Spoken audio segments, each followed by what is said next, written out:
Well, good evening, everybody. Thank you for joining us, those of you that are here and those that are joining us online. We are the Missouri Association for Creation. A couple things I want to tell you about before we introduce our speaker for this evening. Number one, don't forget that we do have a podcast called Show Me Creation. We're due to put up some more. And in fact, Zach has talked to Nate about being our guest on a podcast, a couple of them. And we have a friend here this evening that moved here from Columbia, Missouri to be a professor at Missouri Baptist University, Dr. Change Tan in the back there. And please welcome Change. And we are going to ask, we're going to see if she can join us on our podcast as well. So don't forget about that. We do have, I passed out brochures to everybody. Creation Weekend coming up at New Community Church. I would ask you, I got to stay back here by the camera. I would ask you that if you have friends that you think might be interested, we've got plenty of brochures. I've got some on the table, in a box under the table. Take some for your friends, or if you'd like to pass some out at your church, that would be awesome. It's going to be a great event. Essentially, there's a Friday night session, and then on Saturday there'll be 3 sessions, and you'll be able to choose from 3 different topics each session, and then we'll end it with a Q&A. And Dr. Tan is going to be there, and she is going to join us for the Q&A. So all the DNA questions and all the genes. There you go. So please join us for that. Here's some news. Just recently, the Creation Research Society decided to hold their annual meeting here in St. Louis next summer, and it will be at Missouri Baptist University from July 24th to 26th. So keep your eye out for information about that. The evening of the 24th will be a workshop session, right? So anyway, keep out your eye for information on that. As you know, our fundraiser, our annual fundraiser, we sell a calendar. Last year it was based on Psalm 65. This year we're titling it God's Creativity on Display in the Animal Kingdom. And it'll be interesting because, well, you know what? I'm going to let our chairman tell you about it.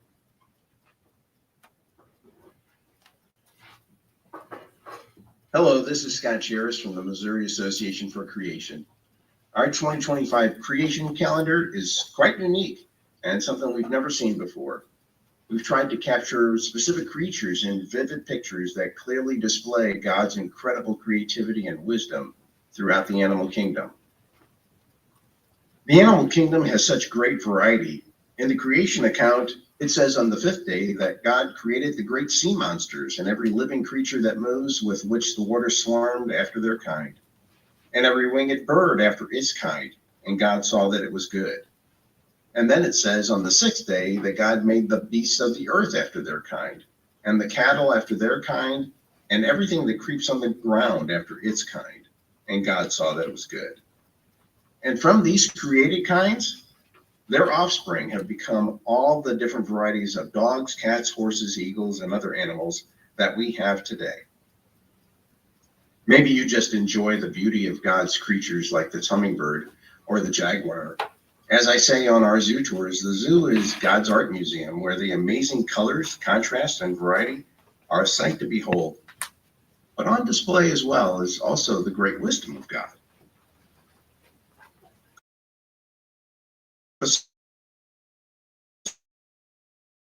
Our MAC speakers have recorded videos on each animal, looking at the incredible design feature of a chameleon changes, or what happens when an octopus loses an arm, or what about the extremely odd platypus.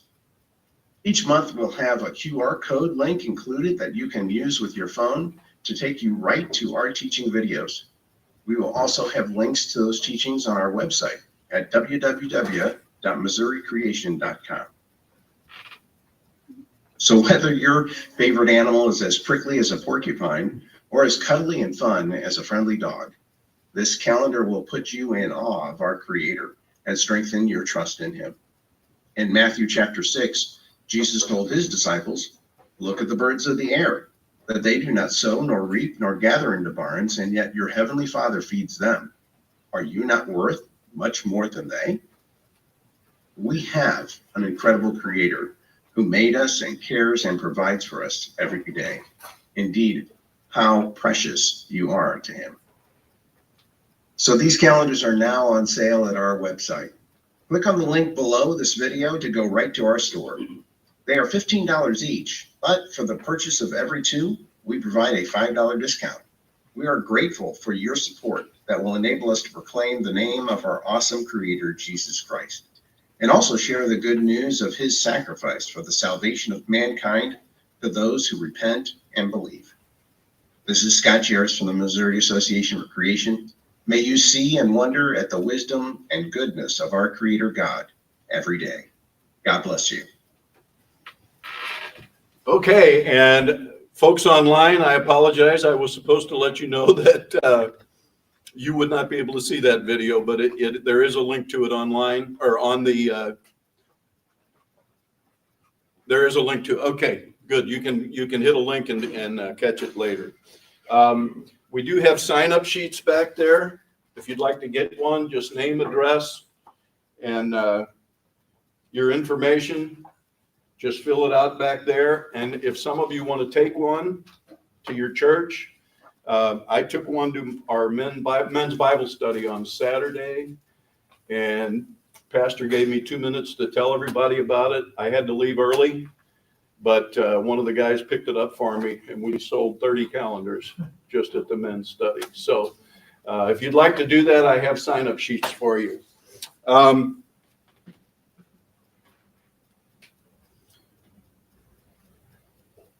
Okay, and just real quick, our friend Bill Barnes is in the back, and he thought this would be a good time to come out because we're going to be talking about the flood, and he's got sandstone and fossils and all kinds of things back there, free fossils for the kids, and he's got some other ones back there too.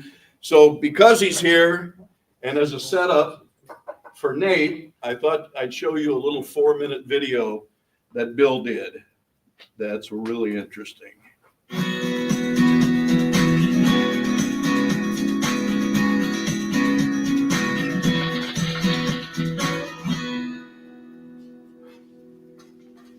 There was dispersion at the Tower of Babel.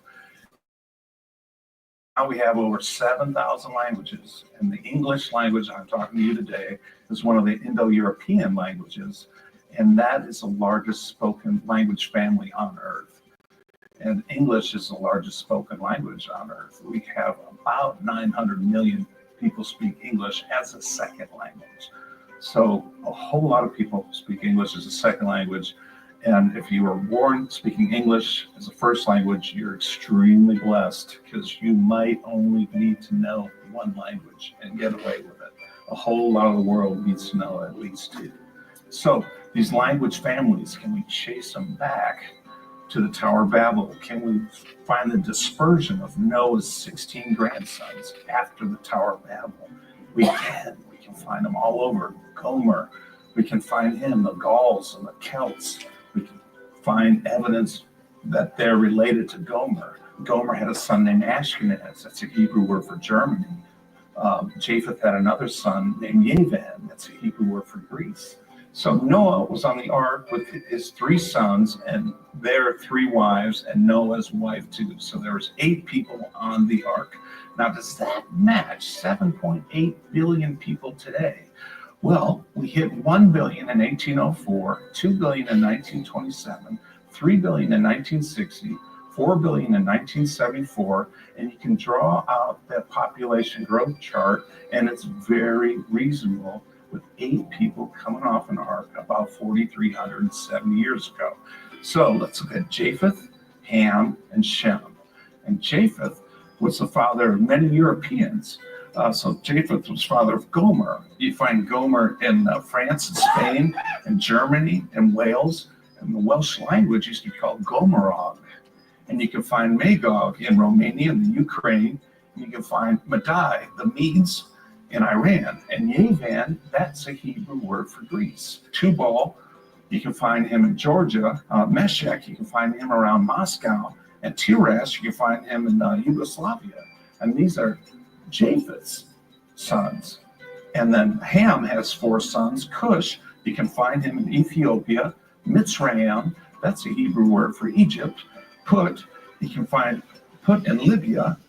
And then Canaan, you can find where the Canaanites. And then Shem had 5 sons. Elam, you can find him in Iran. The Persians were the Elamites. Asher, those are the Assyrians. Arphaxad, you can find the Hebrew nation through Arphaxad and the Jews. Lud, you can find him in Lydia. And Aram, you can find him in Syria. So these 16 grandsons of Noah, we can track them down, and they're our relatives. We're not related to apes in any way, shape, or form. We're humans, and we've stayed humans. If you mess with God's history, you run into fantasy. Fantasy that's going to hurt your life, and it's something I bought into. I learned it, and until 31 did I consider the history of the Bible. Does it stand up to testing? Track it down for yourself. Noah's 16 grandsons. You get to meet your relatives, my relatives. You and I are cousins. There's no getting away from it. The remedy for me is the remedy for you. And it's a sweet remedy. The Lord will forgive us our sins, and we can serve him the rest of our life with sweet meaning, purpose, and plan. And he offers a peace that surpasses all understanding, joy unspeakable, the abundant life. These are promises that can really be lived. That's our friend Bill back there.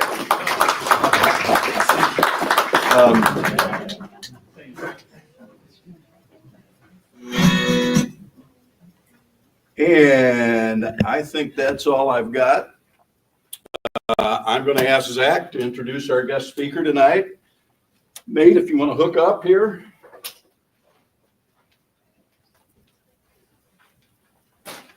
Thank you, sir. Thank you.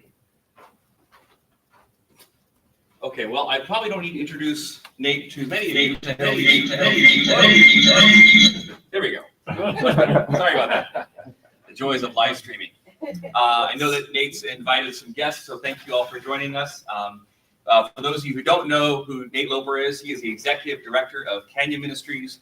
He's been doing trips in the Grand Canyon and other places for 2 decades. Been a long time. And he does tours in other parts of the world as well, not just in Arizona. I know you've done stuff in London and other places. In addition to being a tour guide for Canyon Ministries and doing a lot of work in the Grand Canyon, he also does tours of other museums, natural history museums, and he's also into biblical archaeology. We had to kind of weigh, what we're going to have Nate speak on. Yeah, exactly. Before we get handed over to Nate, I just want to say something really quickly about this topic. If you have been in creation science circles at all, you've probably heard us at this group and other meetings like this, like organizations in creation science, talking about the Grand Canyon. We've been talking about the Grand Canyon for a long time as creationists, and a lot of that goes back to the work of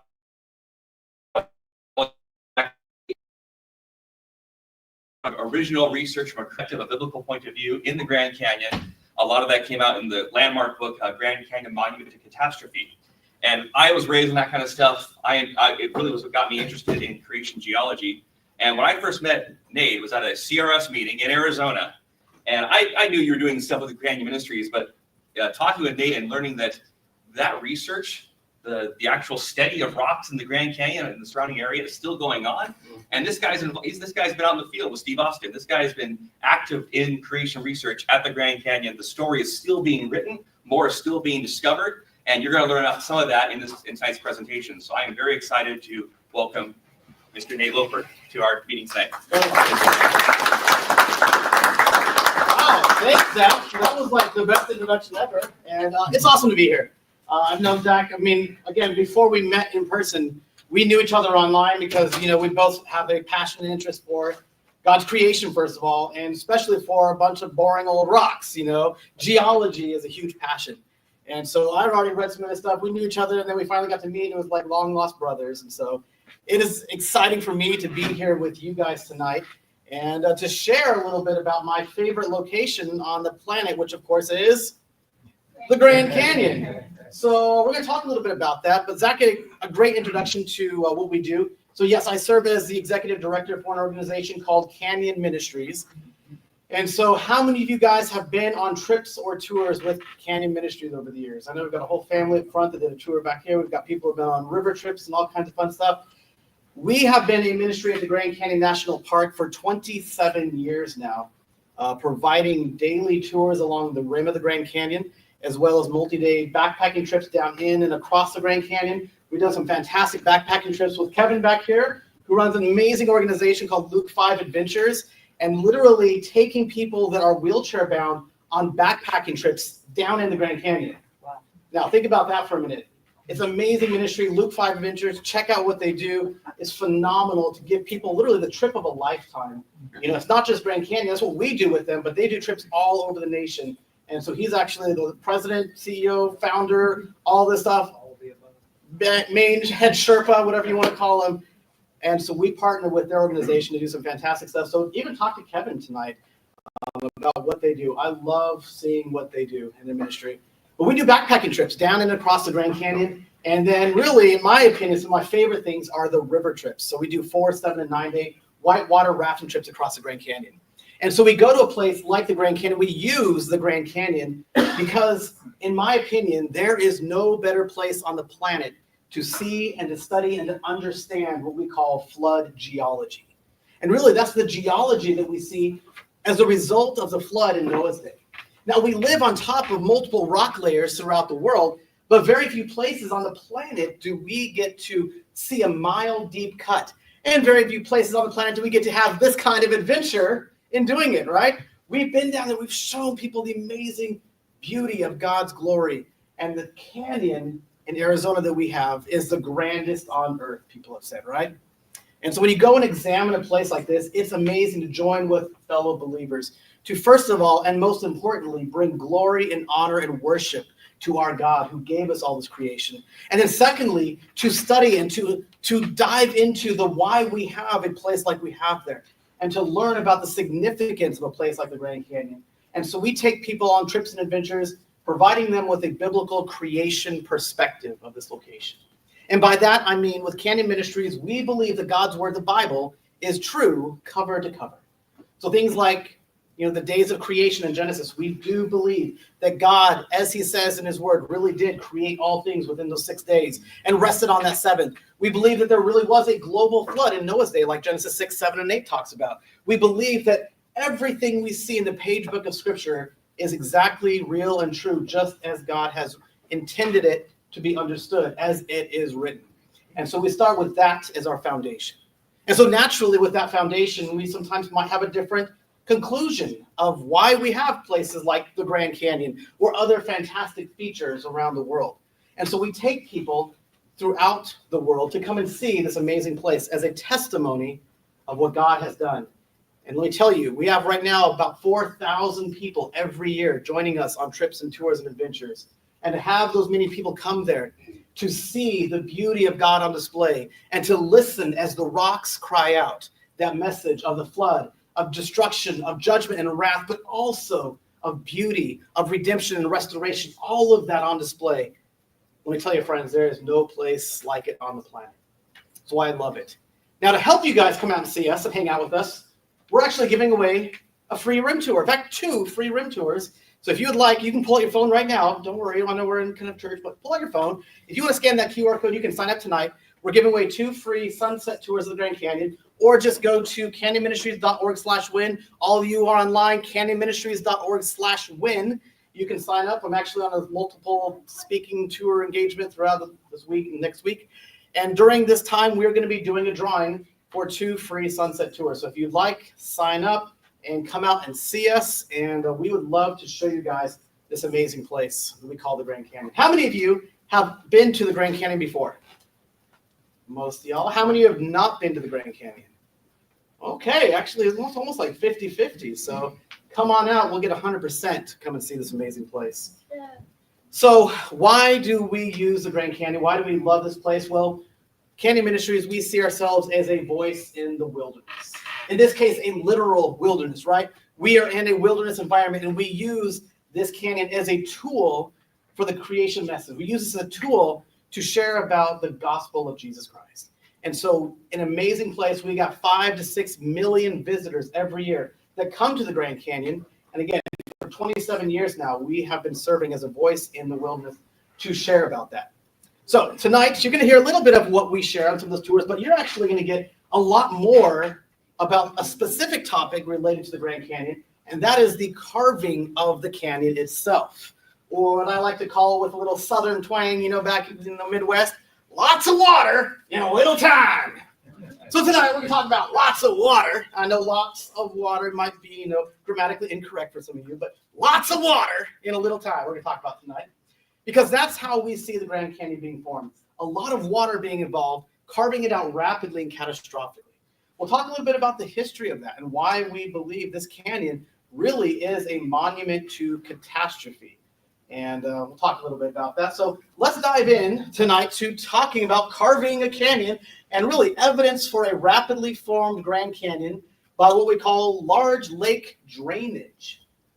Now, I know that typically when you hear about the formation of the Grand Canyon, if you're reading books, oftentimes, and maybe a TV program or a National Park Service sign, the main theory today, the most popular theory, is the Colorado River, given about 5.5 to 6 million years, has slowly carved down through these layers, and erosion and weathering has removed material. And this big river down below has like a big conveyor belt, removed all of that material over the past 5 to 6 million years. Now, that's the most common theory you hear today, right? However, did you know that's not even the original theory? Going back to the 1800s, geologists began to look at this canyon, and they have a lot of different ideas. Some geologists originally proposed perhaps this was a massive amount of water that spilled through here. Some of those were the earliest theories that were proposed. Other ideas came about saying maybe this was a giant crack within the earth, a big, massive fracture that happened to the landscape. And over the years, lots of different theories have been proposed. And to this very day, let me tell you tonight, there is no settled agreement among geologists on how the Grand Canyon came to be. I know many people with many different theories, even people who are not Christian, not creationists, who also have different theories compared to a lot of their other colleagues when it comes to the Grand Canyon formation. I have been there in the Grand Canyon National Park at the Yavapai Geology Museum, heard one of our park rangers say, getting ready to give her talk on Grand Canyon formation, she said, okay, so the signs you see around here behind me were put in here about 8 to 10 years ago, but since then we've actually come up with a lot of new ideas about Grand Canyon formation. So what I'm about to share with you guys all right now might sound a little bit different than you're gonna read over there. And I thought, wow, that's amazing. There's not a settled science when it comes to the Grand Canyon formation. So what we're talking about tonight is what we with Canyon Ministries see as the leading idea, especially regarding the history and the age of the earth. It, in my opinion, is the leading kind of creation geologist perspective, certainly the ones we work with, like we talked about Dr. Steve Austin, Dr. Andrew Snelling, Dr. John Whitmore, fantastic creation geologists that we work with and lead river trips with. This is kind of a model that we see for the formation of the Grand Canyon, having to do with a lot of water, huge, massive amounts of water spilling through from a massive post-flood lake. And we'll get into some of the reasons behind that. But if you've never been to the Grand Canyon, let me tell you a little bit about it. Here you can see the entirety of the Grand Canyon from lake to lake. We've got Lake Powell up there on the top right, all the way to Lake Mead on the bottom left. Between these two big man-made lakes of Lake Powell and Lake Mead, we have the entirety of the Grand Canyon in the great state of Arizona. 10 to 18 miles wide, this canyon is, over a mile deep in some places, and 277 miles long. That's a pretty big place, right? Those size, that dimension, some have said it is a pretty grand canyon, right? And that's really what John Wesley Powell said when he kind of coined the name Grand Canyon. He referred to it as that Grand Canyon. People liked the name so much that it actually stuck. So this is what we call home. This is what I call my office. And you want to see what my office window view looks like? Well, there you go. Here's a view from my office. Isn't that spectacular? So this is one of our sunset tours I was leading one night, and these guys just happened to be standing up there. I'm like, perfect. Stay there. Don't move. So I got a picture of these guys on our tour. But many people have stood at the edge of the Grand Canyon. They stood on that rim, and they have pondered and asked this question. How did this form? How did this get here, right? And so when we take people on these tours, we provide an explanation of not only what we have, but why we have it, and then most significantly, what does it mean to us?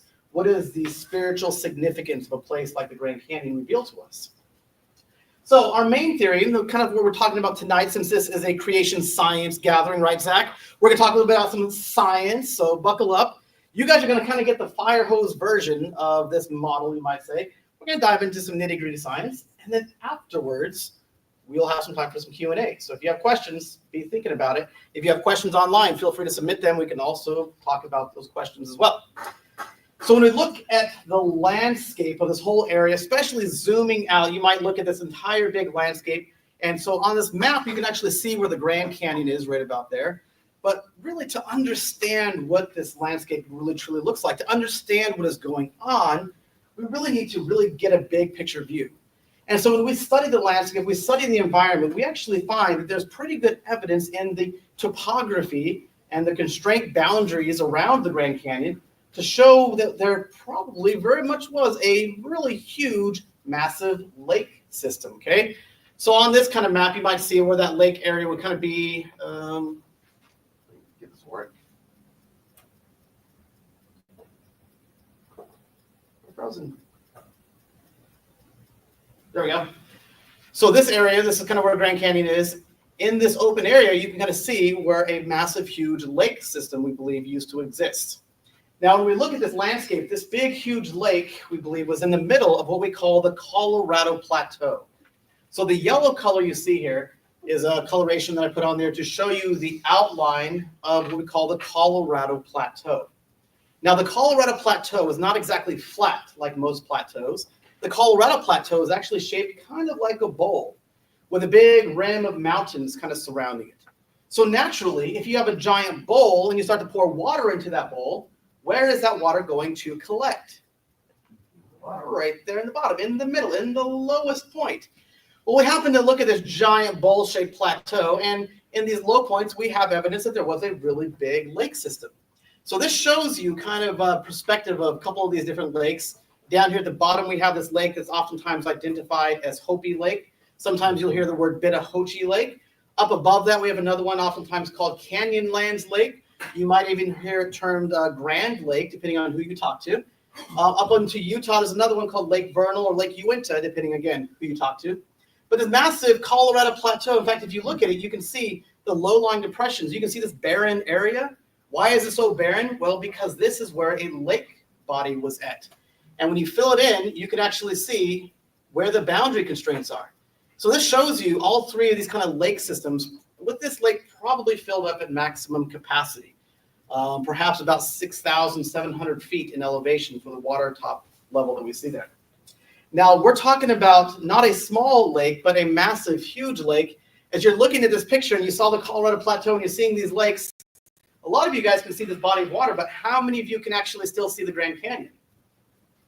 It's hard to find, right? Until I point out the entire Grand Canyon is that to that. Yeah. Oh, exactly the right answer. That tiny little, that's the entire 277 miles of the Grand Canyon. Look how much larger these lakes were. And when we look at the elevation data, what we find is the height of where we find the shoreline constraints from the height of there down to the bottom of where the lake is, in places over 2,000 feet deep, we estimate. We're talking about a huge body of water. Placed on the North American continent, you can see here, this is a massive body of water. Look how big these lakes are, even compared to the Great Lakes we have nearby. We're talking about a huge body of water, and estimates put the volume of water here of thousands of cubic miles. So as we zoom in here again, there's that little Grand Canyon. Isn't that cute? You know, that's that tiny little thing. We'll zoom down here, kind of give a little panning shot here. You can see how much water we're talking about. Again, this volume of water makes that little tiny scratch in the earth look very, very, very small. And of course, the Grand Canyon is pretty monstrous. As we zoom in, you'll see kind of just where we're talking about there. So a lot of water in a little bit of time. This is the volume of water we have. Now, this lake and this plateau, as a plateau naturally is, it's an elevated location. When you go off the rim of that bowl, it drops down. So what we have, if we have this lake, we've got a huge amount of potential stored energy, right? We've got a tremendous volume of water. And if anybody knows anything about, natural bodies of water and they breach earthen dams, when those dams breach, all that stored water can cause a tremendous amount of devastation, of erosion, and carve canyons very, very rapidly. And that's how we see, primarily in a nutshell, the formation of the Grand Canyon, a huge amount of water rushing through here. Now, there have been a lot of ideas proposed about that. There's been a lot of debate back and forth in both the creation and the secular community. There are people in the secular community that says this volume of water was nearly never such a big lake. It was more of a kind of shallow playa. It was just kind of a periodic episodal lake that was just here and there. We have people even in the creation community that say, I believe the Grand Canyon was formed by recession of the flood. But if that's the case, we could never have a lake. And there's pretty good evidence we're going to talk tonight about the existence of the lake. So I'm hoping tonight to kind of address both of those topics. And again, my perspective and Canyon Ministries' view is not gospel truth. That's why we do research. That's why we do science. And that's why tonight I leave it up to you to start to do some investigation, to ask those questions, to start to dive in. That's why I appreciate groups like this that allow lots of different speakers and perspectives and different viewpoints, because it allows us to continue to research and to study God's word. Anyhow, regarding research, the area of research that I've been most involved in is a part of that lake that we typically call Hopi Lake or Lake Bittahoche. Why do I study this portion of the lake? Well, because my house is right there. It's pretty close. So Flagstaff, where I live, it's only about 10 to 15 minutes from my house to the shoreline of where this lake used to be. Now, to be clear again, the water is not there. That lake that we showed you, the water is gone, okay? But there's remnant results of that lake that we find. Now, I study Hopi Lake because it's right by my house and it's easiest to see and get access to. And so part of that research we've been doing over the years, many things investigating this big, massive lake. And part of the investigation involves many other creation scientists and geologists, like Dr. John Whitmore and his geology students from Cedarville University. Here we are in the Hopi Lake area studying a big volcano that erupted into there. Again, looking at some of these layers that were deposited in this lake bed formation known as the Bittahoche Formation. So leading field trips and studies with Cedarville, Dr. Steve Austin that we talked about before. We've gone out there multiple times doing field work and studying. And some other fantastic friends who I know you've even had here at the Creation Group come and speak. And so we've got a whole bunch of people that are still continuing to investigate and to study these topics. And that's a great thing about science is we continue as scientists to do good research, to investigate, to ask the questions, to get into the field, to look for answers. And so one of the questions that we ask, and one of the questions that people oftentimes would ask regarding this model is, does Hopi Lake actually have water? And this was actually the topic of a paper and presentation that we gave at the 2022 Creation Geology Society Conference. And that was given by Dr. Steve Austin, but part of the research project that we did. It's an ongoing research project looking for physical evidences for this lake that have been left behind. All right, that's a fun long introduction. Talk to this. But let's talk about the history of Hopi Lake. Let's talk about the history of this basin.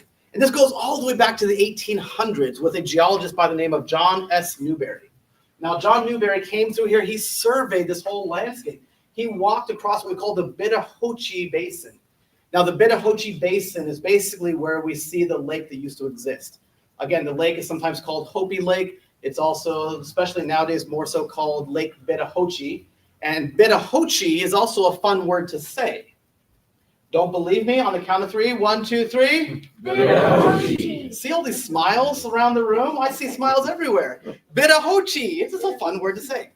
So Lake Bittahoche and the Bittahoche Basin, this is the depression area where the lake used to exist. He walked across the Bittahoche Basin. John Newberry surveyed it, and he recognized that it once was a big, massive lake that occupied that basin. And around 1861, he proposed an overflow model, perhaps, of this whole area. He began to look at it, and then around 1936, a guy by the name of Howell Williams kind of came up with the name Hopi Lake because it's nearby the Hopi Buttes, where the Hopi Native Reservation is at.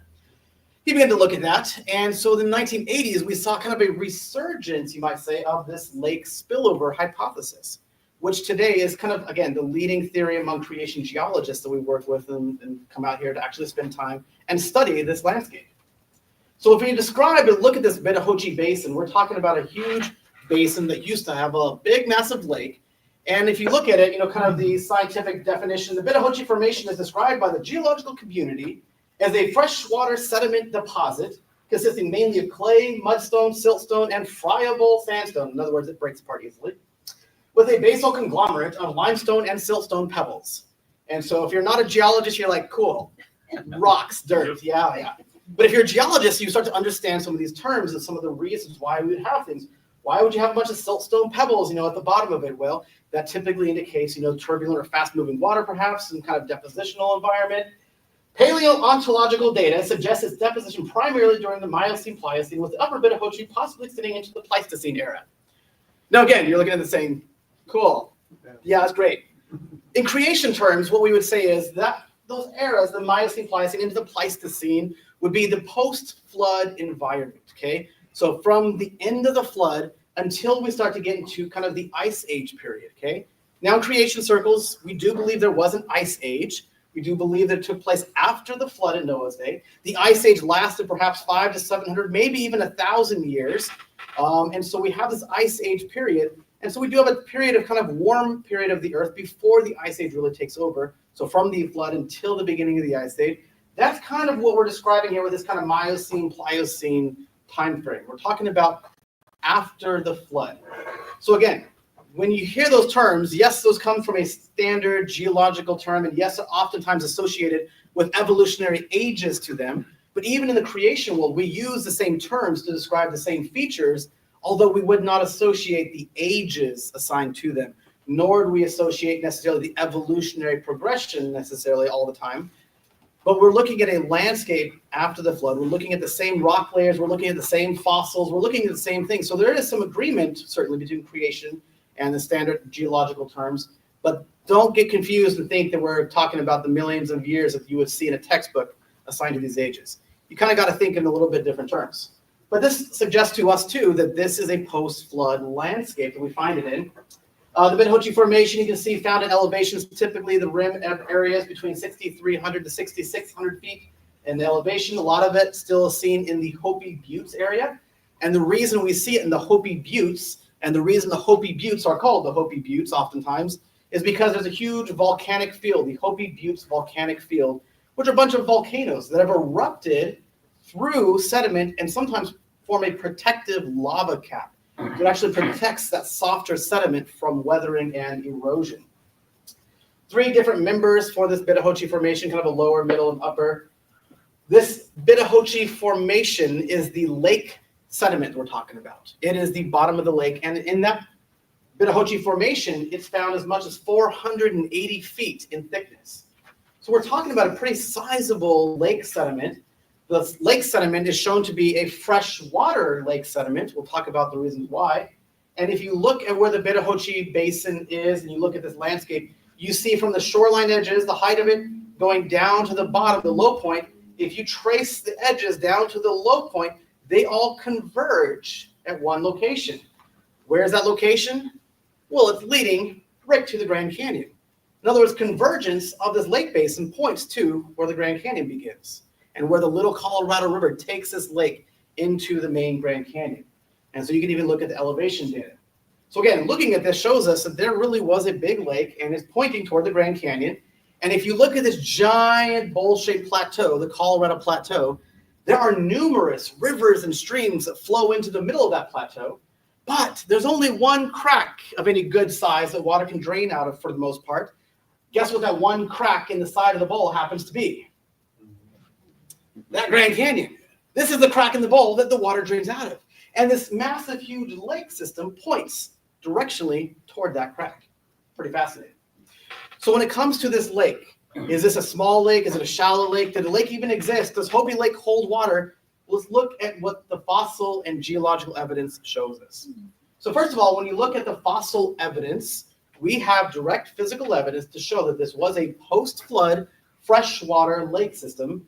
So when we examine what we call the paleoecology of this post-flood lake, let's see what we can find. First of all, when you examine the Betahochie Formation, a lot of it is found in the form of greenish-looking clays, especially the upper Betahochie Formation. It's found in the form of greenish lake bed clays, which are actually important to understand because greenish lake clays are formed in deep water environments typically, deep down where there's not a lot of oxidation. So because of that, we would say this lake is very, very deep. In fact, we talked about before, in some places, this lake is over 2,000 feet deep. It's a pretty big lake. We also find within that lake, we find freshwater mollusks and fish species, many of which are still found today in the Colorado River Basin. So in other words, we can examine the fossils we find, and we can say, where else do we find this type of fossil?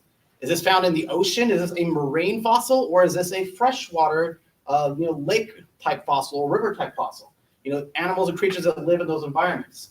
Well, when we examine it, we find that these are freshwater mollusks and freshwater fish species. In fact, some of them are still living in the Colorado River Basin today. Now, that's important to understand because if we're talking about a flood carved canyon versus a post-flood carved canyon, we need to understand the fossils we find in this Betahoche Formation. And the reason is the flood, if we think about it, the flood in Noah's day was a marine environment. It was a marine event.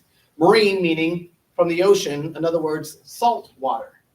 Okay? So the fossils we typically find from the flood in Noah's day, we believe, are marine fossils. That's what we find throughout the layers of the Grand Canyon in many places. That's what we find throughout many places around the world. The deposition of the flood was a marine environment by and large. Yet here we find things that were from a freshwater environment. And we look at other fossils found within the Betahoche Formation. Here is an entire list of all sorts of things that we find in that same Betahoche Formation. We find lots of plants and trees. Some of them are still growing in the landscape and environment to this very day. We find a lot of the freshwater fish species. In fact, a lot of those are seen in the Grand Canyon. The humpback chub, we saw those on our river trip, didn't we? So we saw a lot of things. Many of these fish still live in the Grand Canyon, in the region, in the landscape. And that would be really difficult to explain if the flood deposited them, because you would have to say that these exact same animals that we see living today lived in the exact same location somewhere geologically on the planet. During the flood, however, the entire continents, we believe, moved and shifted and were buried and destroyed. And then these exact same fish species went back to the exact same place that they lived before the flood. And that doesn't make a lot of sense when you understand biology and how things work. But we find freshwater fish species, we find amphibians, we find some fantastic mammals. Some of them still live in the area today, but many of them, thank the Lord, do not, like these saber-toothed cats. Smilodon, variety similar to that. There's one similar to Smilodon, but saber-toothed tigers, saber-toothed cats, you might say. We find some wolverines. We don't have wolverines right now where I live. That's good. Mastodons. Last I checked out my window, I don't see giant, woolly mastodons running around. Giant camels. I mean, these are all animals in environments that we see from the post-flood world. All kinds of great things. So here's a list of some of those fossils. And the important thing to understand, when we examine the fossils, 0 marine fossils have been found within the Betahoche Formation.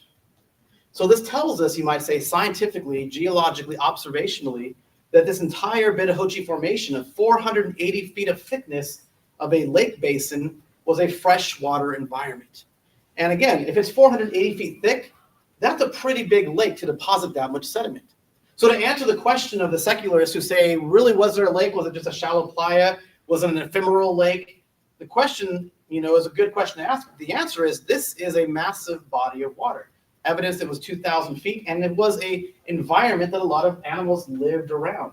And to answer the question for those who want to believe that the Grand Canyon was formed rapidly, catastrophically, by the flood in Noah's day, and as the flood waters drained off of there, it carved the canyon. The question there is, well, wait a minute, if you already have a Grand Canyon carved, how do you have a lake filling up? Because you can't fill a basin 2,000 feet deep full of water if you already have a giant crack in the side of the bowl. That water will just continue to drain out. So when we look at the fossils, we find really great evidence that these are a post-flood environment and extending until we get to the Ice Age. Maybe this lake was even filling up through the Ice Age, perhaps. Now, what evidence do we have of this environment? Well, we've got some animals here that seem to be climate adapted to more colder environments. We have some other fascinating fossils that we found. Well, there's a great alliteration. Fascinating fossils that we found. Write that down, Zach. Let's use that. So some other fascinating fossils that we found include these tracks that you see here on the left-hand side of Canada geese and tundra swans, like you see up there dancing around in that picture with a bunch of snow around them.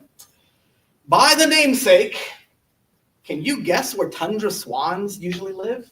In the tundra. Last I checked, in Arizona, We don't have a whole lot of tundra. Now, we do get some cold environments where I live, certainly. Flagstaff, we get snow there. But tundra swans typically don't live there. In fact, their breeding areas and where they live is further north, as you can see in this map. So what are they doing way down here in Arizona? It seems that perhaps the landscape was much colder. There was a lot more ice, like there was an age of ice, like an ice age, perhaps. Also, further evidence of that is what you see in the middle there. These are fossil ice casts, fossil ice crystals that have basically ice crystals were growing on probably on the edge of the lake and have frozen in place. Now, I did not find these original two pictures, but I have found my own tundra swan or goose track fossils and my own frozen ice crystal casts in the same landscape, the same environment. So you look at there, something shows us that the landscape when this lake was there was a colder environment, which again places us into this post-flood ice age. So that's looking at the fossil evidence. Now let's get to the fun stuff, right, Zach? Let's talk about some geological evidence. Let's talk about some rocks. So what evidence do we have geologically that supports that this really was a large post-flood lake system? Well, first of all, we talked about the Hopi Buttes. This is a massive, huge kind of volcanic field, and there are dozens and dozens of these volcanoes that have erupted in this basin. Now, looking at these volcanoes, many of them are actually referred to as Mar diatreme volcanoes. And what that means is basically, typically what happens is lava or magma comes in contact with water oftentimes, and the contact of the water and the magma or lava that erupts through there creates kind of a steam blast, an explosive steam blast explosion that creates these big, huge, kind of craters in the area, massive explosion. Now, of course, naturally, that would make a lot of sense if you had a lake basin with a lake sitting on top of it, and underneath into that lake, we had volcanoes erupting, we would have explosive volcanoes. Well, if you travel through this area, and we've been there, this is actually the outline of Coliseum diatreme. We've been out there with Dr. Steve Austin. We've got research permits out there to go out there with a few other people. Dr. John Whitmore. We spent about 4, maybe 5 hours one time surveying this whole place, walking the entire perimeter, huge, massive basin from an explosive volcano. And the evidence shows that this volcano exploded into water. In other words, we've got a lake. Explosive volcanic evidence there. So Mar diatreme volcanoes, that's a fun word to learn tonight. You want to know another fun word related to that is kind of phreatomagmatic volcanoes. In other words, we've got these big, huge strombolian-like volcanoes that explode violently. Pretty cool and awesome stuff. Geologists come up with a lot of fun, long words and terms, don't they, Zach? So it's always fun. But again, looking at this, it shows us there was a big volcanic eruption. Other direct evidence for this volcanoes erupting into water, we have many places where we find columnar jointed basalt.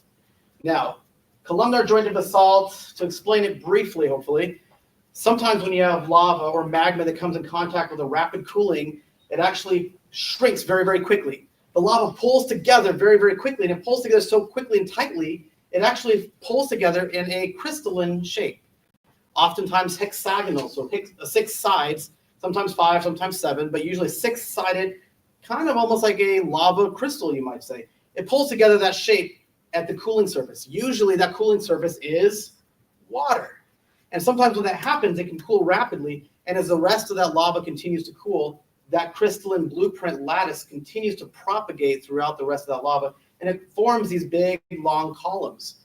We see that for miles and miles in the Grand Canyon, don't we? We've seen that down there. We've been down and seen where lava from volcanoes on the rim have actually spilled down into the Grand Canyon, came in contact with the Colorado River down there, and then beautiful walls of this columnar jointed basalt. If anybody's ever been to Devil's Tower in Wyoming, you'll know over there, big, beautiful columnar jointed formations there. How about anybody been to Devil's Post Pile in California? Okay, another great location to see this. Anybody ever been to Giant's Causeway in Northern Ireland? 1, 2, all right. Same sort of features, these really cool hexagonal shapes. And again, that's formed typically, they believe, from rapid cooling. In other words, usually contact with water and the lava. Well, here at Chimney Butte, one of the field trips we led with Dr. Whitmore students, you can see these lines coming down. That is the columnar jointing that you can see out there. This huge basalt column, this pillar, very similar to Devil's Tower in Wyoming, has very similar geological features. Why? Because we believe it erupted into this lake system, And then afterwards, as that water receded and drained away, it removed all the rest of the softer material from around it, leaving behind this kind of remnant butte left behind there, Chimney Butte. Great evidence of big water. Now the third, or the last kind of evidence geologically, I should say, before we get into some of the other new research, things that are known about in the Petrified Forest National Park, like pillow lava. Now, pillow lava, it's not necessarily the kind of pillow you might want to sleep on. It's actually a hard rock, but it's when lava comes in contact, sometimes as it oozes out of cracks and things into water, it can cool rapidly and forms these kind of pillows, and it kind of pushes out and makes these rounded formations. You can see it today with the Hawaiian volcanoes as lava kind of squirts out into the ocean. It can cool rapidly, and so as it cools, it kind of forms these kind of bulbous pillows, they call them, because they look like a bunch of pillows gathered together.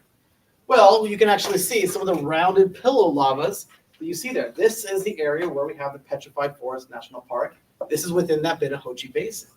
So again, pillow lava is formed underwater. How do we get this lava? There was a bunch of water. So this is stuff that's kind of been known in the creation science community, known by secular geologists. But getting into some of the new and ongoing research, this is a part of a project that I'm excited about. Been involved in the last about 3 years. And in fact, I brought in Dr. Steve Austin to kind of start to head up this project, because surveying the landscape, the question really that's been asked was, if there was a lake, shouldn't we find evidence of a lake shore? The shoreline terraces, you might say, sometimes called strand lines, where there's waves that kind of erode benches into the shoreline. At the CRS meeting that I met Zach at the first time, somebody asked a question in the room, where is the shoreline? Well, we have a project going on right now that I think we might have identified the shoreline. So it's ongoing new research. And these, what we think are shoreline terraces, is part of a research that I discovered a few years back, looking at satellite imagery, surveying where we estimated the lakeshore to be at, looking at elevations where we previously had estimated, going back to the 80s elevation. So I started to look around this whole area, spending literally hours looking through satellite imagery in this elevation to find these shorelines. And if you see here, you see these lines going right across here, line after line after line after line. This is the kind of stuff that we see where we have previously existing lakes, and they have cut these shoreline terraces into the landscape. Now, this slope you see is actually going from down here, this lower elevation, rising up to a higher elevation, and it rises up against here. In fact, if you plot it out, you can actually see the elevation gain from the low point here to the high point. So it's a gently rising slope, and we have these benches, these lines that are found at regular repeating patterns. And that's not typically something that we see in depositional environments oftentimes. This is something that we believe we would see when a lake is annually rising higher and higher and higher. It's what we call transgressive, rising, or transgressive filling. Transgressive meaning to rise against or to move against something. So it's moving up and it's moving against. And so imagine in a lake, we have a big lake sitting out there. And in this area, when do we get most of the lake water filling up a little bit higher and a little bit higher? That's right. In the spring, from melt, right? So what we would expect to find is we'd see where a shoreline is sitting here throughout most of the year. It's kind of waves lapping against the area. They're kind of cutting benches, they're kind of cutting into the landscape. Then the spring happens and this water pushes up above that. Now this basin continues to cut there. For the rest of the year, it kind of stays fairly stagnant, and then we get another spring surge and pushes it higher. Now eventually this lake is kind of ratcheting up. It's kind of get higher and higher and higher and higher, until this giant bowl can no longer contain this lake and it spills through. That's why we believe we see a lot of these lines that are on here. It's a transgressive filling phase of this lake system. Again, when you look at the elevation data we plotted out, you can see the low-lying elevation here rising up to the higher elevation up there. Now, we put together a fantastic research paper on this topic that was presented at this last year's Creation Research Society conference. Again, Dr. Steve Austin was the lead geologist on this team, so we had him give the presentation. That's available on the Creation Research Society website. You can download that. It's a technical paper, so if you are geologically technically minded, feel free to grab that, look at the data, because we did a lot of work out there. Not only with satellite technology, but we actually hired a professional drone operator to survey this whole thing. We spent days literally mapping out things with high definition things. I mean, he's got drones that do amazing LiDAR and all kinds of great details. We did fantastic work with that. We actually rented a multi-$1,000 ground penetrating radar machine doing GPR work, studying this landscape. And so this is kind of what some of this looks like. This is actually some drone aerial footage that I took initially looking at this landscape. This is actually what I sent to Dr. Austin and said, hey, here's what I found. What do you think about this? So I sent it to Dr. Steve Austin, Dr. Andrew Snell, and Dr. John Whitmer. All three of them said, wow, this looks like pretty promising, great evidence. We really ought to investigate this. Dr. Steve Austin's response was, I'm getting a plane ticket. I'm coming out there. So he flew out right away. Been out there multiple times since then. Again, this is the area where we've done a lot of that research. In that paper, you can read about it. But if you look here, you see the lines. It's almost like zebra patterns, right? It's kind of zebra pattern lines. These are these transgressive rising shorelines that we're talking about, we believe we found. Now, again, we're still doing research, so I don't want to stand here and say definitively found this 100% proof, boom, there it is. Because, again, as geologists and scientists, we want to continue to do good research to prove the case. And so we made a pretty good paper that talked about it. Anyhow, this is part of where the shoreline was at. Now, we can talk about other areas regarding the shoreline and the landscape, but we want to dive into a little bit more. There's one other fantastic piece of evidence that we find. When you look at where the shoreline is at, we find what we call carbonate tufa. And that's basically evaporated material of where water was at, and it comes up, it evaporates. Sometimes it leaves these kind of banded lines like you see here. And so this carbonate tufa, carbonate basically calcium carbonate minerals within the water can evaporate onto other materials and create a kind of white chalky, mineral left behind. Carbonate tufa, we call it tufa as the coating. Now, fascinating piece of evidence here that we found. This is actually just north of Flagstaff. This banded carbonate tufa that you see here is actually sitting on top of a block of basalt. And so fascinating, if you see here where the line is at, you're like, great, it's a light rock and a dark rock. What does that mean? Well, this basalt lava you see here comes from the San Francisco volcanic field. It's an eruption that most geologists would place as many, many millions, like we're talking roughly 100 million years after the last deposit of limestone should be in the area.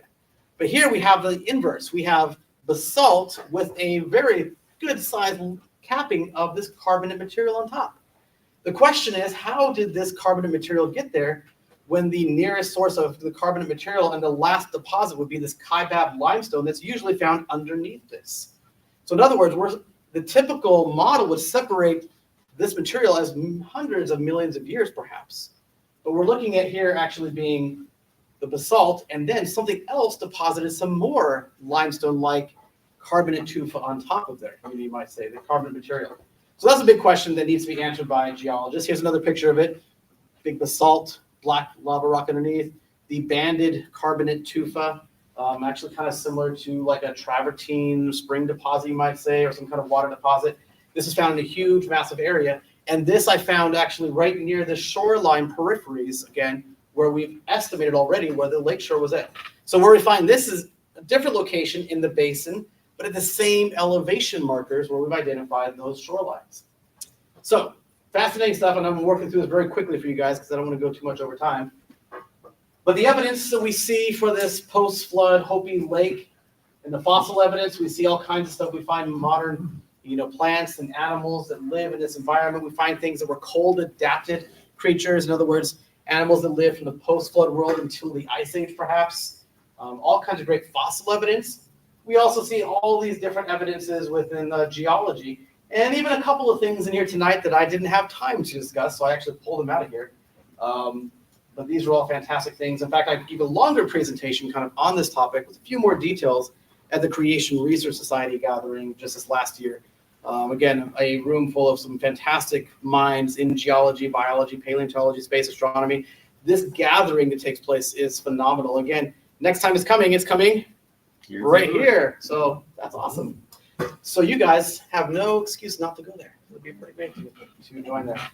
So anyhow, the whole point really, again, one is to address the question, was there really a big lake? And to those secular geologists who want to say there's no evidence that there was really a lake or that the lake was not big enough or there was a very shallow lake, well, there's a lot of direct evidence, I believe, that shows there really was a large lake that created a very thick basin of sediment.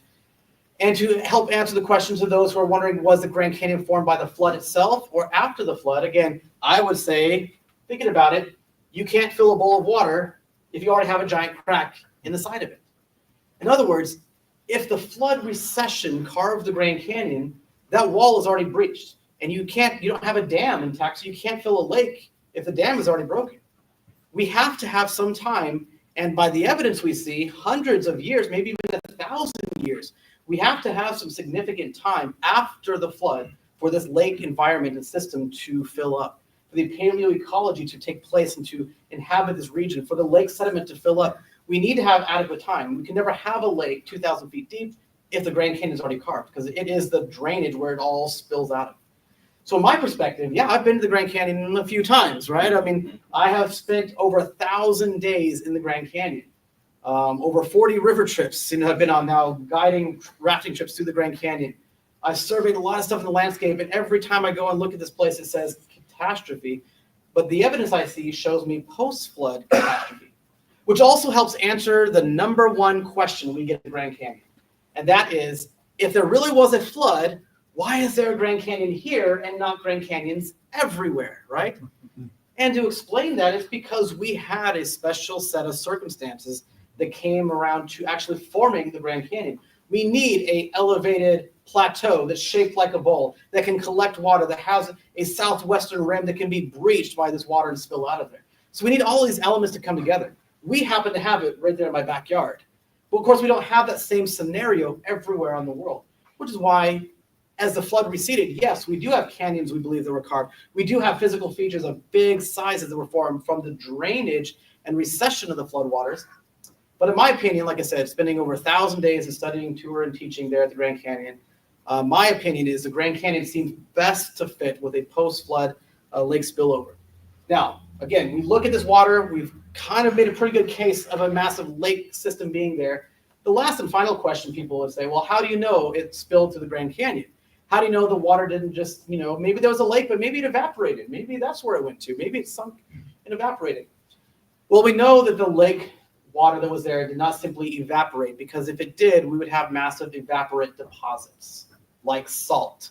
For example, you look up, to the north there, we see Salt Lake, where this big, massive lake, Lake Bonneville used to be. And it's, in some cases breached and spilled in different areas. It's also continued to evaporate and shrink down in many cases, giving us the Bonneville salt flats.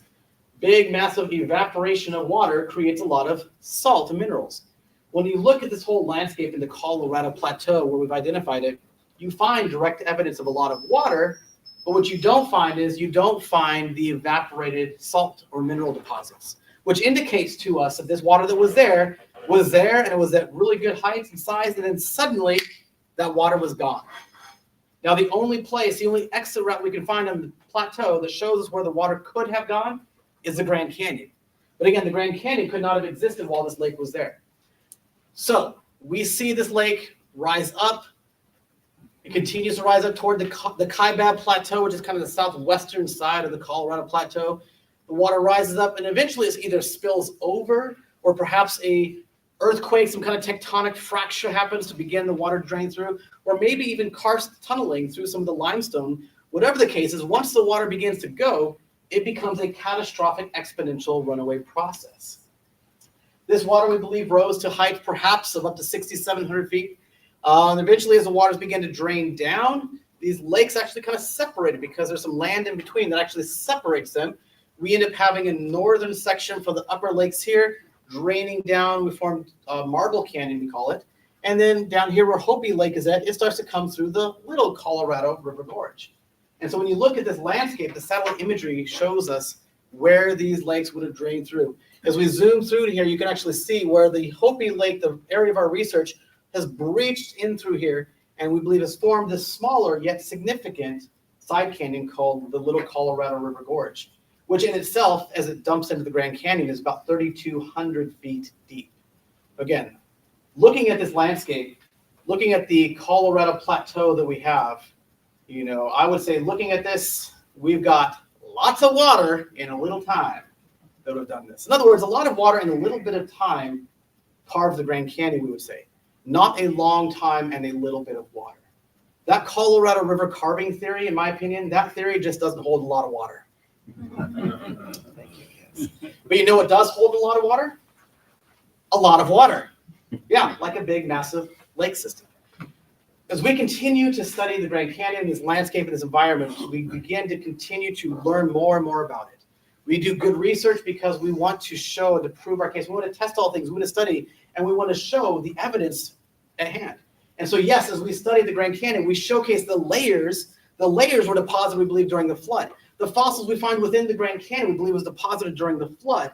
And so the flood, the capital F flood, you might say, in Noah's day, the big flood, that we believe formed the layers that we see at the Grand Canyon, and likewise most of the layers on our planet. However, a smaller flood, a lowercase flood, you might say, a regional local flood, then we believe carved out the Grand Canyon, perhaps a few hundred to even 1,000 years after the flood in Noah's day. A smaller local regional flood sliced down through it, kind of like a giant layered cake. Anybody like cake? Fantastic. We can be friends. So when you're making a cake, you first of all make those layers, then you bake those layers and let them firm up, right?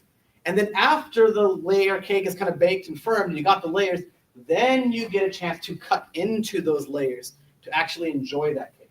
And that's kind of what we have with the Grand Canyon. The flood in Noah's day, we believe, deposited the sedimentary layers we see. That kind of sat there, firmed up a bit, and then after the flood, this other smaller flood cut it down through and sliced down through there, giving us this beautiful, layered cake like we see at the Grand Canyon. So, I told you guys you're going to get the fire hose version of this flood geology and carving the canyon.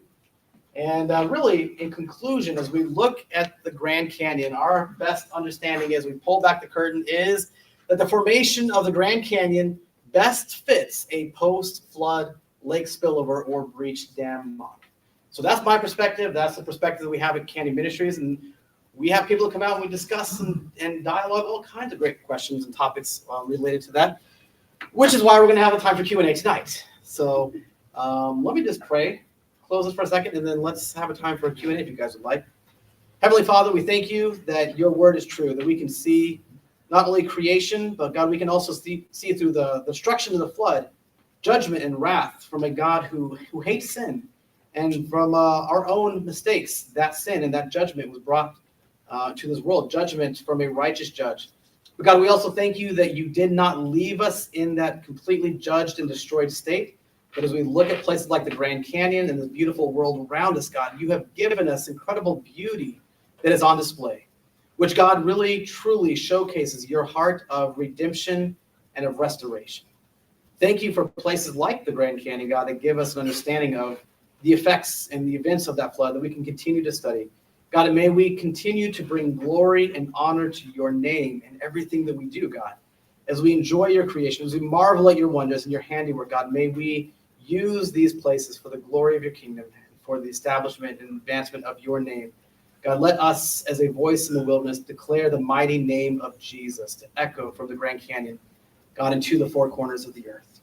Lord, thank you for this time, and thank you for the times we're going to have to continue to discuss this together as a family. In Jesus' name, amen. All right, so Q&A time, my favorite time, but thank you guys. Questions. I know it's a lot of stuff I threw at you, and you're probably going to go back and watch the video again to even like, what in the world are you talking about? I know, I'm even the same way with you. But questions you guys might have, and let's see if we can get some answers. That large lake, what effect would that have had on Canyonlands in Utah? Great question. What effect would it have on Canyonlands? So when it comes to Canyonlands, we look at where the lakes were at. We believe that Canyon, in fact, let me go back and we'll find a slide that has that lake on there so we can talk about it. When it comes to Canyonlands, that lake area, we believe, actually encompassed Canyonlands. Let's see if we can find a good picture here. If I can. Yeah, maybe this one. So when we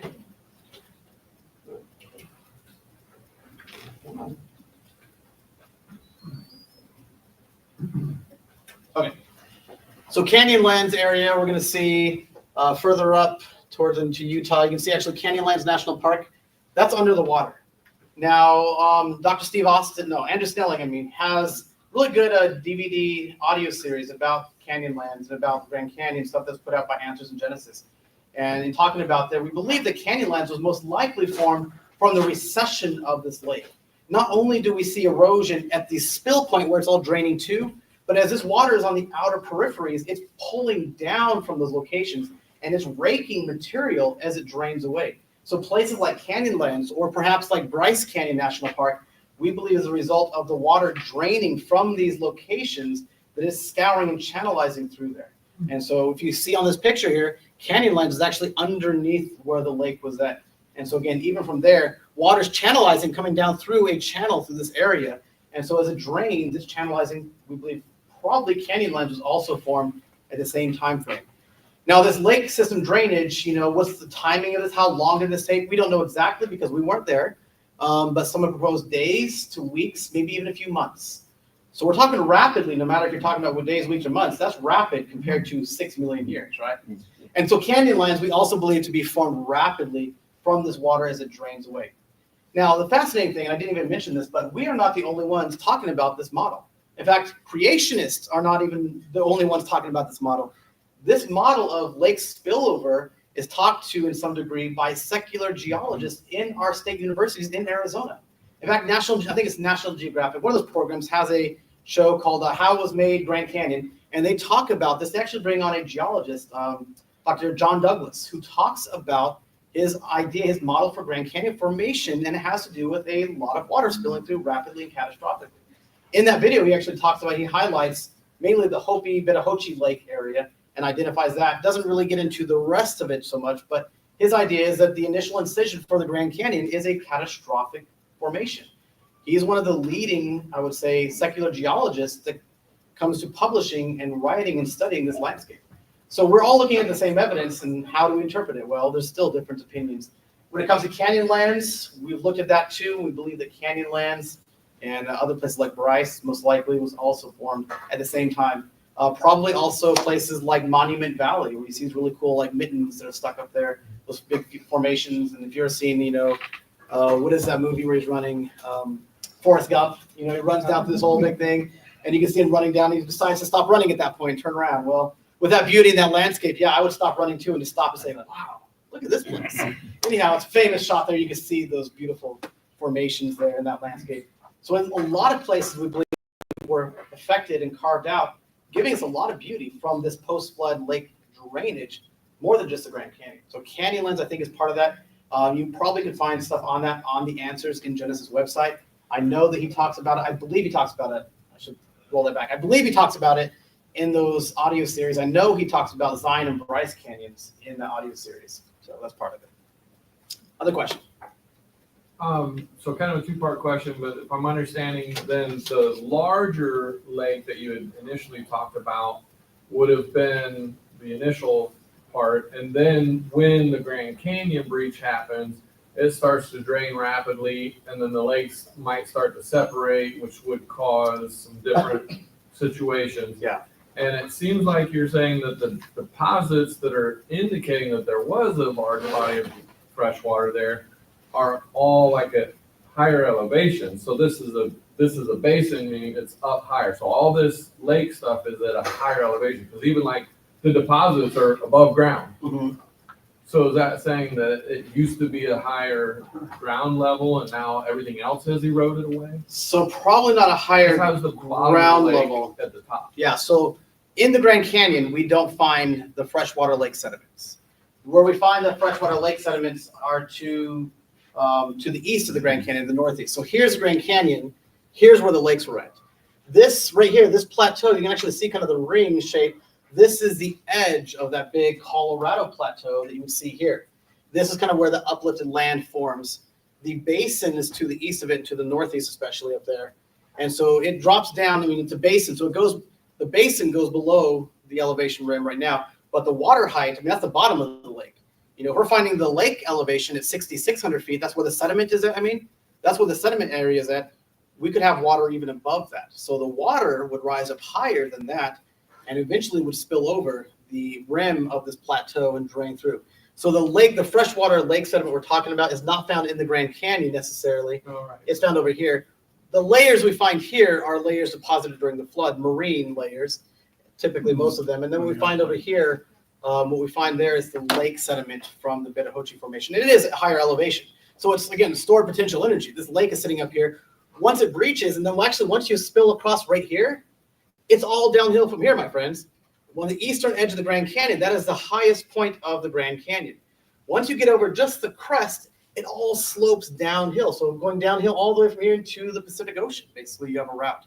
So you don't need to cut through the entire plateau initially. All you need to do is cut through this little tiny section here. Once it goes, gravity takes over. So even a small spillover that causes an inch of erosion, well, an inch of erosion off the top of that dam means all that water for all of that area now can spill over that 1 inch. And so pretty soon you have 1 inch becomes 2 inches, becomes 4 inches, 6. I mean, rapidly, more water means more erosion. More erosion means more water. Pretty soon you end up with a catastrophic exponential runaway process. And so all the stored energy starts to rush down through here. So does that help explain it a little bit more? Perfect. I know it's like a multi-step process, and how does this work, and where do you get into all this stuff? So great question. Kevin. Just an observation. I think just in modern people's thought, people especially who don't aspire to what we do, just cannot imagine the immensity of the catastrophe. I mean, we just experienced whatever a couple of months ago in North Carolina, right?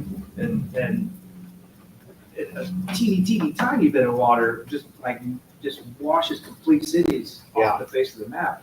You're probably talking like thousands, tens of thousands, hundreds of thousands of times that volume just crashing down through it. Yeah. But I think people now just don't grasp the enormity of Right. the whole thing. Yeah. Anybody here ever seen the Great Lakes before? Any of the Great Lakes? They're big. Most of you guys should have because you live nearby them. Now, some have placed the estimates of this volume of water as roughly equivalent to all 5 Great Lakes combined, which is between 5,000 to 6,000 cubic miles of water. So if you've got that volume of water spilling through one single point, you better believe it's going to carve a canyon. Now, the Grand Canyon is roughly 900 to 950 cubic miles. So 900, we're talking about 5,000 to 6,000 cubic miles of water, perhaps. Now that's a lot of water spilling through there. And so a lot of water in a little bit of time we're talking about. Great observation. Yeah, we saw what water can do. I mean, there's a lot of other things we can look at. You're pointing at what a lot of water can do when it comes to rapid and catastrophic. It's pretty surprising sometimes. And as we just saw, unfortunately, surprising in that way, right? We had another one over here. How hard do you think the rock would have been in the Grand Canyon with the breach? Great question. How hard was the rock in the Grand Canyon? We don't know exactly. Again, we weren't there. But what we know, and one of the great evidences I'd like to point to, the fact that we don't believe the flood in Noah's day carved the Grand Canyon, is the flood deposited this sediment. At that point, this sediment would still be unlithified, we believe, really soft, almost like mud. It's not yet firmed up. When you mix plaster of Paris or concrete, you need some time for it to set and to cure to form hard, solid rock. Well, the flood in Noah's day was saturating everything with water still. As the flood waters receded, this stuff is still going to be really soft and probably pliable and malleable. So if the Grand Canyon was carved by flood recession, most likely what we'd see is it kind of cutting through a bunch of soft mud, which will cause a bunch of just kind of slumping. You ever ran a garden hose through a bunch of mud? It doesn't cut a canyon, it kind of slumps in usually. So we need some time for it to become somewhat firm.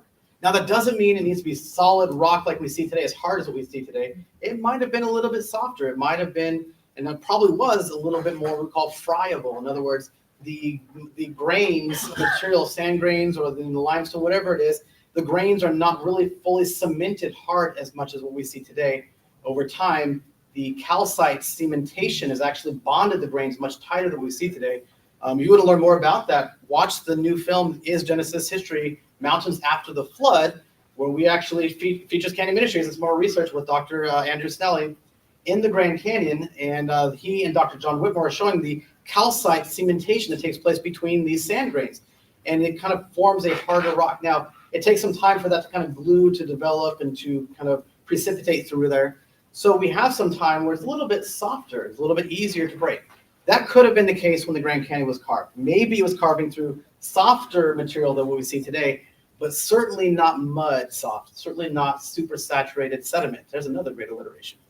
Super saturated sedimentation, we might say. This is the scenario that we see takes place a few hundred years after the flood. But again, it could have been somewhat softer, could have been easier to carve. But even looking at the geology, I don't even think we need that when it comes to the amount of water we're talking about compared to the smallness of the Grand Canyon when you look at the size and scale. Great question. People ask that all the time. When you look at the Grand Canyon, the walls of the canyon are cut and they're clean. They're going to have huge vertical walls. Red wall limestone is 600 to 800 feet thick of a sheer vertical wall. That is not slumped in as a bunch of mud. In other words, it held its shape, which means it had to be firm, which means it had to be, I believe, after the flood, enough time to firm up. Great question. I think we had one over here first. Actually, I'm going to jump over here. I was just going to say two more. Oh, two more. And then Nate will be around. Yes. So if you don't get your question asked here, yeah, he'll help you afterwards. Perfect. All right. Nate, I was going to say when you were talking about that, Spirit Lake is an example Yes. as well from Mount St. Helens. Yeah. Look up Mount St. Helens and the catastrophe that happened there. Again, great research was done by Dr. Steve Austin, and look into that. And if you want, come join us up there this next year. We're going to have a big celebration, the 45th anniversary of the eruption of May 18th, 1980. So in August, I believe it is, we're going to be doing a big gathering sponsored by Answers in Genesis and a few other organizations out there. And I'm planning on being there as well, doing some field trips, leading people through. In fact, Steve Austin is planning on being there and leading some of these field trips himself. You can find that Answers in Genesis website there. All right, in the back. Yeah, I really love your work on the Pete sandstone layer and then finding it in Yeah. Israel and North Africa. And I just love it. And Yeah.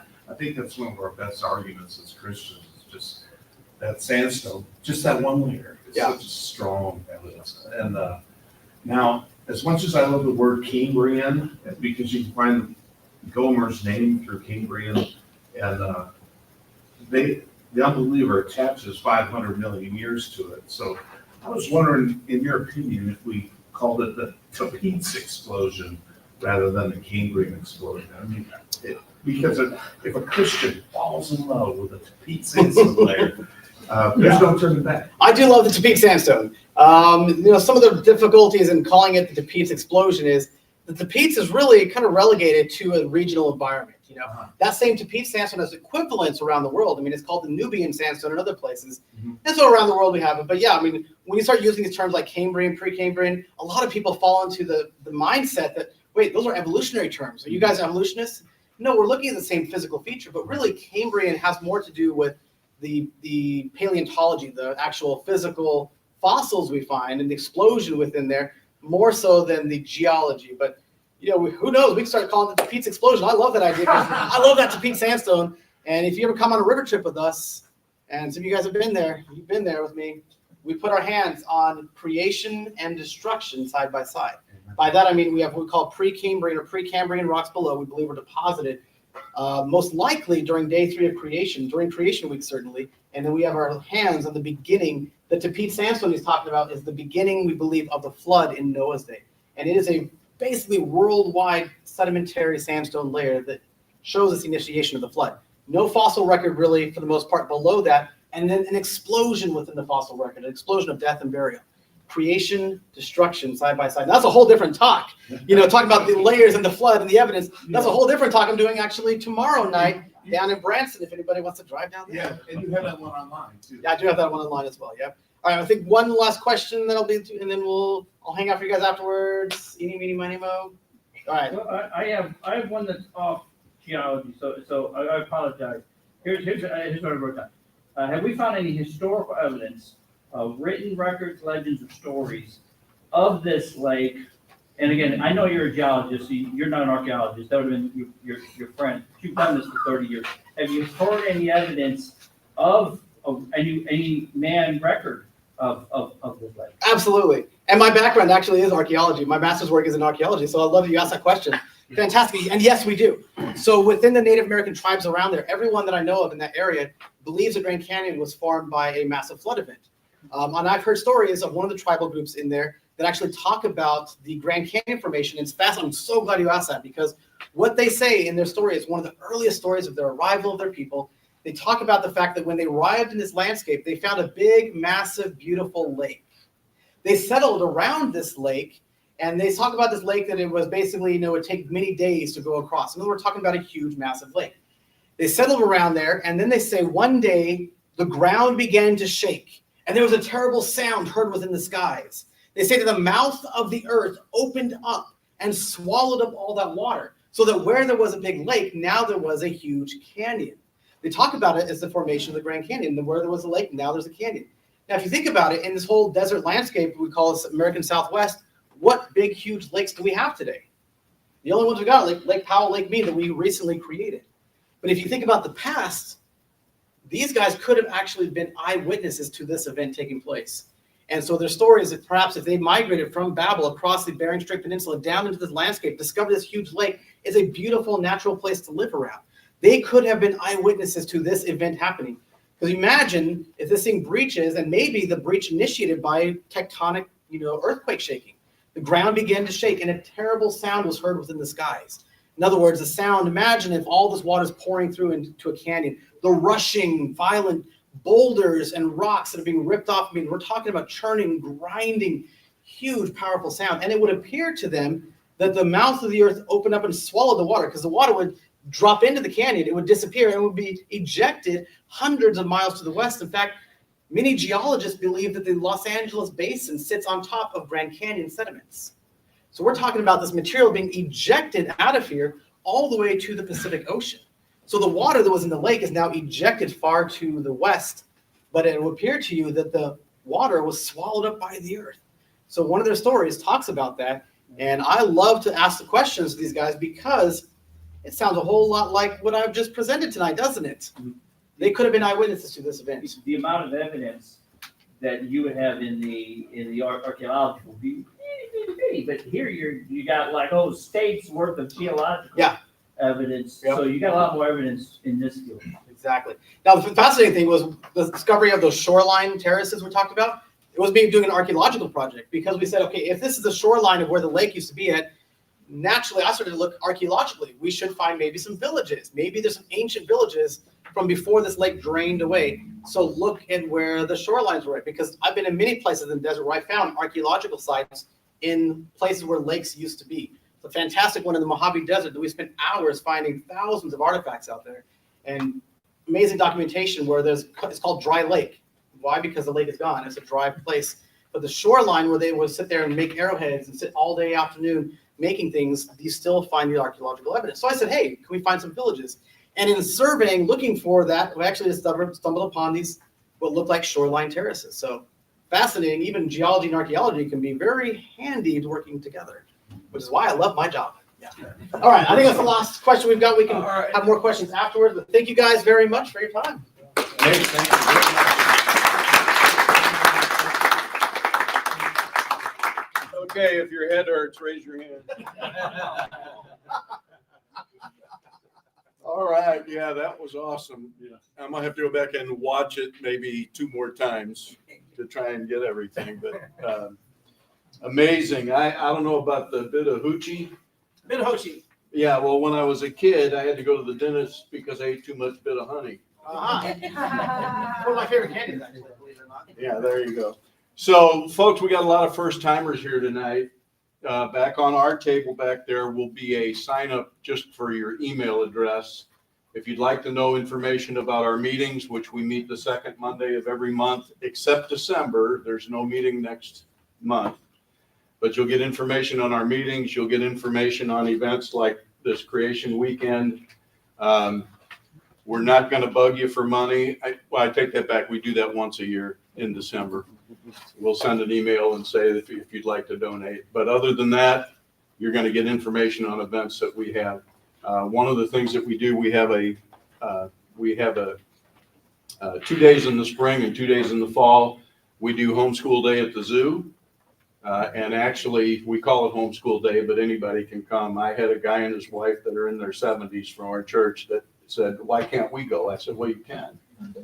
But we do, we'll have 500 people in the spring and 500 in the fall that we give a tour of the zoo. We'll have 7 speakers at 7 different animals. And it's a great event. So if you want to sign up for emails, that'll be back on the table back there. Also, our January meeting will be here. The speaker will be Steve Grimes, who is right here. Raise your hand, Steve. His presentation will be called Systems Big and Little, How They Point to Our Creator. And the thumbnail is the presentation will highlight the irreducibly complex systems that surround us and yet defy purely materialistic explanations. We will survey various systems and their interdependencies and interactions that are essential for our existence. And I have that thumbnail because he'll be giving that presentation at Creation Weekend. So, reminder, you can sign up to get our calendar back on the table back there. Or if you want to take a sign-up sheet, if you get it filled out, you can take a picture of it and send it to us, and we'll take it from there. They make a great Christmas gift. I know a lot of people that gave them as Christmas gifts last year. We also have the system tract that we produce. They're 25 for $5. We have our creation devotional that we sell. And we actually have a book here, Essays on Origins. Years ago, the president of MAC was Dr. David Menton, who we lost, 2 years ago? Steve? Yeah, we lost him 2 years ago. But he likes it better where he is right now. And he's written a series of essays in a local Christian newspaper. And we put them together in this book with his permission. So that's back on the table as well. I think that, visit Bill. Bill's got lots of fossils and things back there and that would be of interest to you. We have the brochures for Creation Weekend. Please take them and pass them out. And lastly, board members, I need to see you just for about 5 minutes after we're done here. So with that, I'll pray and we'll adjourn.